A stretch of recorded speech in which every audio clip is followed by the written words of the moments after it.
things are down to relationships. Results, the motivation of teams, the development of talent, execution, creativity, and resourcefulness.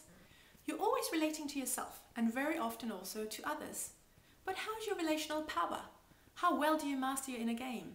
Do you know the tiny tweaks that are possible and can make a huge big difference? Do you know the core rules of the brain? Mastering your relationships constructively is not just about reading yet another book. Been there, done that, tick, tick, tick. It's about getting new insights and making them stick and show in your behavior. Now, if you don't know the core rules of the brain, many situations and relationships are likely to be rather uphill. First and foremost, you'll be fighting your own brain because you don't understand its logic and you don't know how to make the most of it.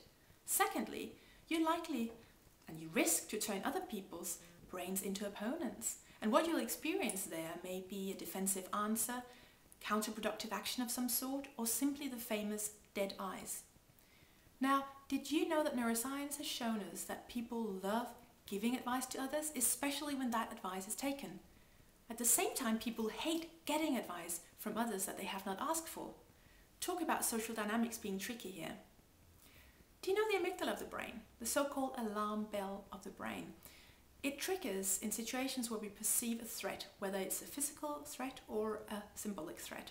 And what basically happens is that we go into a fear mode and it drains our productivity enormously.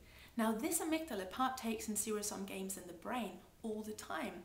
And if amygdala takes a big part of the energy available in the brain, other core functions are left to suffer.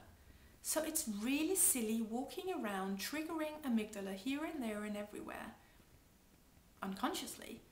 But it's a silly idea because it's a waste of money, it's a waste of productivity, and it's a waste of human potential. So there are many social tripwires around.